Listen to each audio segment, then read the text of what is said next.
I I know exactly why you are here. You're the kind of person who is insanely curious about the world, but your schedule is just completely packed. Right, you want to get thoroughly informed. You want those genuine aha moments to share at a dinner party? Exactly. But you absolutely do not want that overwhelming feeling of information overload.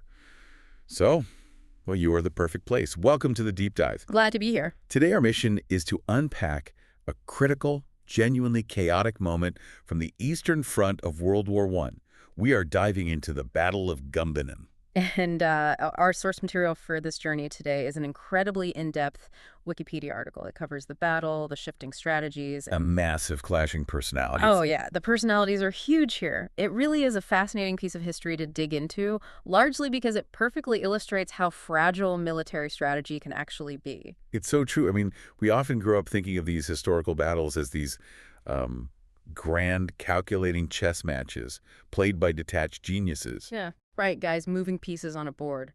But as we're going to see today, the reality on the ground is often much messier. It's driven by ego, panic, and honestly, sheer luck. So much messier. Let's set the stage so you can really picture what's happening. The date is August 20, 1914. Or August 7 in the old-style calendar, just to be precise. Right. And the place is Gumbinnen, located in East Prussia, which is modern-day Gusev, Russia. And the stakes here are astronomically high for the German Empire.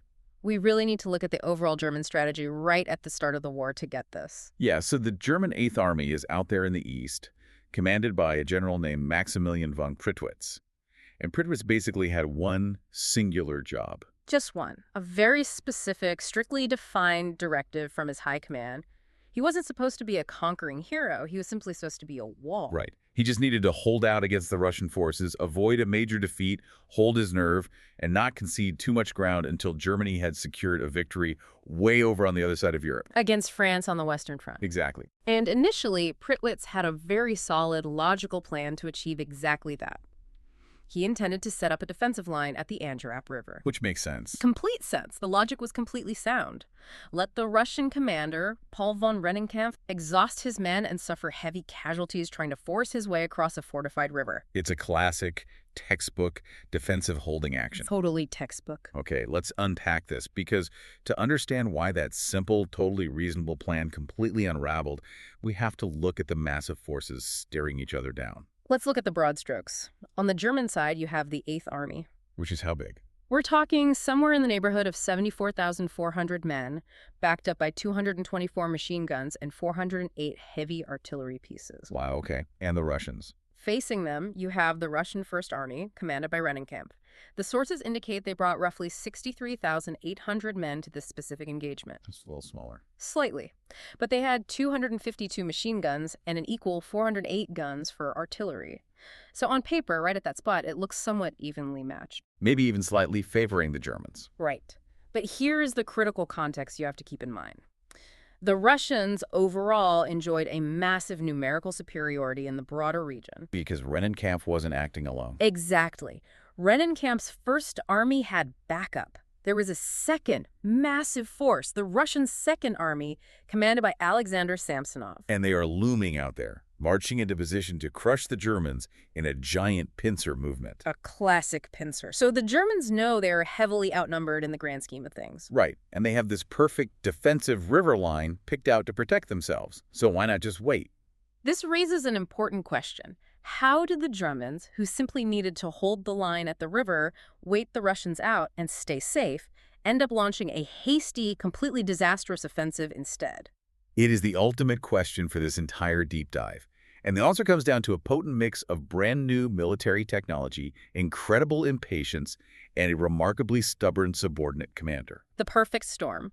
Let's talk about the tech first. It's 1914. We usually think of trenches and mud. But aerial reconnaissance is just entering the chat. Right. The Fliegerabteilung 16. German scout planes fly over the battlefield and they spot something massive. They see a literal physical gap forming between the two advancing Russian armies. It's like a giant set of double doors swinging wide open, and the Germans are standing right in the middle. That kind of real-time, bird's-eye intelligence was revolutionary. Suddenly, the fog of war lifts just a little bit. But it wasn't just airplanes. It was also the early days of radio technology. the Germans were actively intercepting Russian radio communications. And the sources reveal something that is almost hard to believe today. The Russians were transmitting their logistical messages without using any codes. I know, broadcasting entirely in the clear. Wait, you're saying they were broadcasting their troop movements and status on the radio completely unencrypted? In 1914, when everyone knows the enemy is probably listening? Completely unencrypted, anyone with a receiver tuned to the right frequency could just listen in and know exactly what the Russian army was doing. That is wild. And what those intercepts revealed was that Rennenkampf had actually halted his Russian First Army. He ordered his men to take a breather, a rest day, on August 20. So if you're the Germans, you see this giant gap between the two enemy armies, and your radios are telling you that one of those armies is literally taking a nap. Exactly. It presented a wildly tempting target. But as we know from any kind of strategic planning, just because a target is tempting doesn't mean you should abandon your grand, overarching strategy to chase it. Right. To do that, you need a catalyst. You need someone to push the button. And that catalyst has a name, General Hermann von Francois. He's the commander of the German I Corps. Now, Francois is an interesting character. Very. He had just enjoyed a recent localized tactical success at Stellipunen a few days prior, so his chest is puffed out. He's feeling incredibly confident. His forward scouts report that the northern flank of the resting Russian First Army is totally exposed. Armed with his recent victory and these completely unencrypted radio messages proving the enemy is vulnerable, Francois starts pushing aggressively for an immediate attack. He wants his corps to strike, and he demands support from two other German corps to back him up. To really understand Francois' extreme eagerness, why he was so willing to throw the grand strategy out the window, we have to look at the human element, the psychological angle. Right, because this wasn't just about chasing military glory for him or his men. No, many of the troops under Francois' command were native East Prussians. For them, retreating to that defensive river line wasn't just a smart strategic maneuver on a map. It meant literally abandoning their homeland. It meant leaving their own farms, their villages, and their families to be occupied by the advancing Russian army. Francois argued fiercely that giving up their home territory without a real fight would utterly destroy the morale of his soldiers. Okay, wait, but didn't the high command factor that in? If the guys drawing the maps in Berlin are planning a strategic retreat through German territory, wasn't a drop in local morale already anticipated? You would think so. Strategically, the high command accepted that temporary loss of territory as a necessary evil to win the broader war. But there is often a massive disconnect between a general looking at a map hundreds of miles away and a local commander looking at his men who are watching their hometowns burn. Exactly. Francois couldn't stomach it. He's essentially saying we cannot give up our own backyards, especially when the enemy is resting and leaving their side door wide open. So Francois pushes, and he complains, and he demands, until his boss, Prittwitz, the guy whose only job was to hold his nerve, finally loses his nerve. Prittwitz caves in to his loud, pushy subordinate. Reluctantly, yes. He officially agrees to abandon the river defense and support Francois' attack, committing 2 additional corps commanded by Generals Mackensen and Below to the fight. And this leads to one of the most incredible quotes from our sources. Oh, I love this quote. When Prittwitz finally gives in to this insubordinate pressure, he mutters to his staff, "I Corps had made a soup for us, and we will now have to eat it up." It's a brilliant metaphor. It perfectly captures the fatalism of a leader who knows deep down he has completely lost control of his own operation. He's being dragged into a battle he never wanted, dictated entirely by a subordinate he couldn't control. He knows the meal is going to be awful, but he feels forced to sit at the table. So it's time to eat the soup. And the actual execution of this attack becomes this incredible tale of 2 completely different realities on the battlefield. Here's where it gets really interesting. Because if you look strictly at the northern side of the battlefield, Francois' impatience actually looks like sheer brilliant genius for a minute. It really does. Let's trace how the early morning of August 20 unfolds. To pull off this surprise attack, Francois' men, specifically the German 2nd Division, execute a grueling night march through the Zulkiner forest. We have to pause and imagine what a night march in 1914 actually felt like. You're moving tens of thousands of men, horses, and heavy equipment through pitch-black woods. It's exhausting, it's terrifying, you're trying to keep absolute silence. But they manage it. As dawn breaks, they emerge from the tree line and successfully outflank the Russian 28th Infantry Division stationed in the north. And for anyone trying to visualize outflanking, think of it like someone kicking in your front door while their buddy sneaks through an open kitchen window. Right. The Russians were facing forward, expecting an attack from the front, and the Germans just slipped completely around the side where the Russians had no shields up. Precisely. And the reason the Germans pulled off this maneuver so flawlessly is another staggering failure of command on the Russian side. That flank was supposed to be protected by a large contingent of Russian cavalry, right? Under Husein Khan Nakhchivanski. Yes. But the cavalry simply wasn't there. They had abandoned their post, leaving the infantry completely exposed to the German surprise attack. The results, according to the sources, were absolutely devastating. The Germans hit that exposed Russian infantry and inflict a staggering 60% casualty rate. Over half the unit just gone. They even capture the town of Malvishkin. It's an almost unimaginable level of destruction for a single morning engagement. And just to add to it, the German 1st Division also engaged the Russian 29th Infantry Division at 3:30 a.m. It was a total rout in the north. So if you are Francois, you're looking at the smoke rising in the north, you're seeing massive enemy casualties, and you're thinking, I was a genius. The soup is delicious. But warfare is rarely that one-sided. While Francois is throwing a victory parade in his head in the north, we have to contrast this with the absolute nightmare unfolding on the southern front of the battlefield. Yes, the southern front is where Pripyat's reluctant reinforcements, the X-7th Corps commanded by Mackensen and the I Reserve Corps commanded by Below, were supposed to join the fight. The very first problem was simply logistics and timing. Because Francois had forced this attack so hastily, Mackensen and Below were still physically marching their troops up to the front line. They were not properly positioned, rested, or ready for combat when Francois started shooting in the north. But Mackensen hears the massive artillery barrage echoing from the north, and he feels compelled to act. He doesn't want to be lanked out of the offensive. So around 4:30 a.m., he throws the bulk of his infantry directly at the center of the Russian line. But the Russians in the south weren't caught napping. Because Francois had started a massive firefight hours earlier, the element of surprise across the entire region was completely gone. The Russians knew exactly what the Germans were doing, and they used that warning time perfectly. They spent those precious hours moving up their heavy artillery and zeroing in their sights. That is the crucial difference. In the north, the Germans caught the Russians with their boots off. In the south, they walked right into a heavily prepared kill zone. The sources describe Mackensen's advance starting off well, which is horribly common right before an enemy springs a trap. The German infantry marches forward, thinking they have the upper hand. But as soon as they cross into range, the trap snaps shut. They falter under absolutely withering, pre-sighted Russian artillery fire. Imagine being a soldier in that moment. You're marching across open ground and suddenly the earth just erupts around you. The Russian heavy guns tear the highly trained German units apart. The advance stops dead in its tracks. And then the Russians go on the counteroffensive. They push back, their flanks are turned, and Mackensen's entire corps just completely collapses. We're not talking about a tactical retreat. The sources say it is a full-blown panic. Thousands of men turn and run in total disorder back to the Insterburg-Angerburg lines, leaving behind equipment and 6,000 prisoners in Russian hands. It was a chaotic rout, and this sudden, terrifying collapse in the south triggered a massive domino effect across the middle of the German line. Right, because we still have that third commander Below. His forces were originally ordered to advance in a different direction toward Goldap. But he looks over and sees Mackensen's guys getting absolutely chewed up and running for their lives. So Below abandons his original orders. He pivots his forces north, trying to plug the gap and save Mackensen. But by pivoting under duress, Below exposes his own forces. He gets immediately attacked by the Russian 30th Infantry Division. So instead of playing the hero and saving Mackensen, Below's troops get completely bogged down in brutal heavy fighting.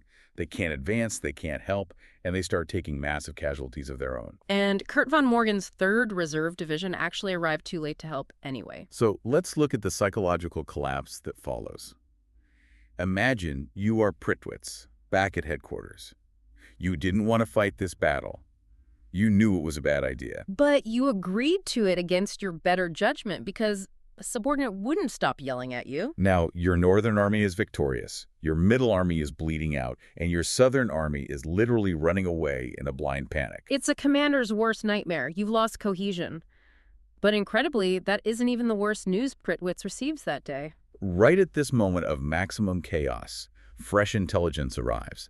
That second massive Russian army we mentioned earlier, Samsonov's army, It is rapidly on the move. Reconnaissance shows a colossal force of 5 corps and a cavalry division crossing the border toward Malawa, heading straight into the region. And what do the Germans have standing in the way of this massive, fresh Russian juggernaut? Almost nothing. Just Friedrich von Schultz's XX Corps left to guard that entire flank. It's essentially speed bump. This is the exact moment Prithwitz's nerve completely shatters. The immense pressure breaks him. He picks up the telephone and places a frantic call to Helmuth von Moltke, the chief of the German General Staff, all the way back in Supreme Headquarters. And Prickwitz, in a state of sheer, unadulterated panic, declares that the battle is lost and he intends to retreat his entire army all the way back to the Vistula River. He's basically telling his boss, I'm abandoning East Prussia entirely. I'm taking my surviving army and running deep back into the German interior. If we connect this to the bigger picture, you can instantly understand why Moltke reacted to this phone call with blinding, absolute rage. The entire foundation of German strategy for the whole war, the sole reason Prittwitz was placed there to begin with, was to tie up the Russians and prevent them from advancing into Germany. A retreat to the Vistula River threw the entire war plan out the window. Because if Prittwitz runs to the Vistula, he's literally giving the two massive Russian armies the time and the physical space to link up into one unstoppable force. And if they combine, they aren't just occupying a border province. They become a direct existential threat to Berlin itself. Moltke's furious. He flat out tells Prittwitz, you cannot do this. Under that intense pressure from Supreme Command, Prittwitz suddenly changes his mind again. He abandons his panicked retreat to the river and decides on a radically different backup plan. Instead of running away entirely, he decides to leave a small screening force to distract Rennenkampf in the east. Meanwhile, he plans to secretly load the bulk of his entire army onto trains, move them rapidly across the country, and attack the second Russian army approaching from the south. This is a mind-boggling logistical pivot. He decides to use the railway network to shift hundreds of thousands of men, horses, and artillery in a matter of hours. To put that in perspective, imagine a modern multinational corporation deciding to physically relocate its entire manufacturing base to a new country over a single weekend because a competitor opened a store down the street. It's an insane logistical gamble. It is massive. But what is truly remarkable about this sudden, seemingly desperate train maneuver is that it wasn't improvised out of thin air.